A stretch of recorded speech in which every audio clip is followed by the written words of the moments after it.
Hey guys, Taz here, and today I'm drawing a figure from my new sketchbook.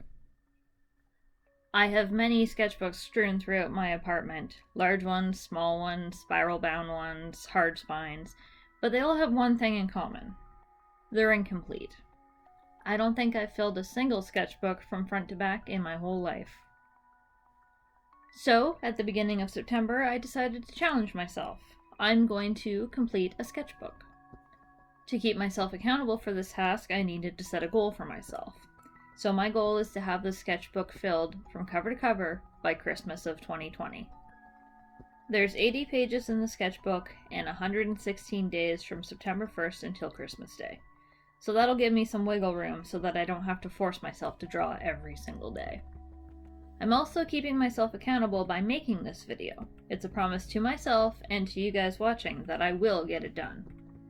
So, what better way to begin this journey and video promise than to draw the first sketch from my new sketchbook? From time to time, when I get stuck for ideas of what to draw, I like to think back to what I used to do in high school. And one of the things I used to do in high school was to flip through my Yu-Gi-Oh cards for inspiration. Yes, I used to play Yu-Gi-Oh! I've competed in a couple of tournaments even though I was never really good at the game. And I haven't played in years, but I still have my cards. Now, everyone has different talents when it comes to drawing. Some people are great at figure drawing, while others are better at landscapes. Some people can do anime styles really well, while others do more realism. My personal talent is that I'm really good at copying the work of others. If there's a picture in front of me, whatever style it is, I'm usually pretty good at copying it. The downsides to this, of course, are twofold. Number one, obviously, plagiarism is bad. I see no issues with copying someone's work as a way to practice, but you should never try to pass it off as your own. Legal issues aside, it's just rude. The second downside is that I find it really difficult to create anything original. Artwork I've copied looks amazing compared to things I've tried to draw on my own.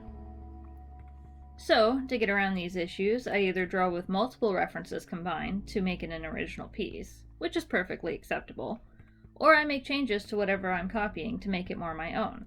When I'm drawing something that's mostly someone else's design, I make sure not to claim the original as my own, though. So, with this drawing here that I have, it's mostly based on one of my Yu-Gi-Oh cards. Dancing Fairy.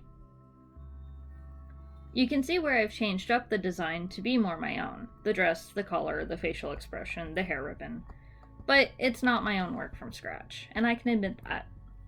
Some people will claim that there's been enough changes that it's legally clear from plagiarism.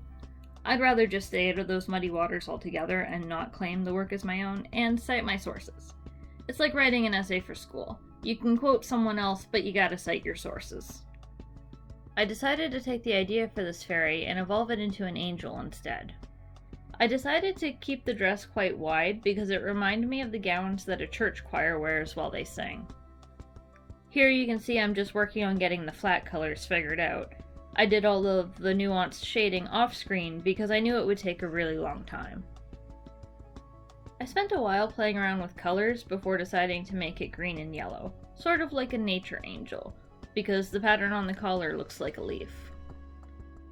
I also liked the light blue colors that I was trying out. It looked very heavenly, and I tried to use blue and greens together in different parts of the outfit, but eventually I decided to just limit the color palette and scrap the blues.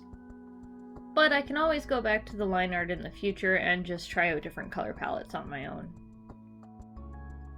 The hair I made sort of auburn brown. It has red undertones to it. I felt that these earth tones fit really well with the green nature theme. I'll be doing more drawings from my sketchbook between now and Christmas, so keep an eye out for those.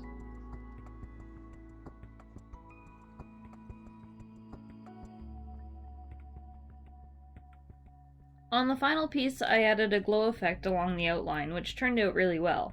And overall, I'm really happy with how this turned out. I can see things I need to work on for future drawings, like more depth and shading.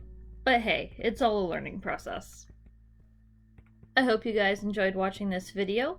Once again, this is Taz, and thanks for watching.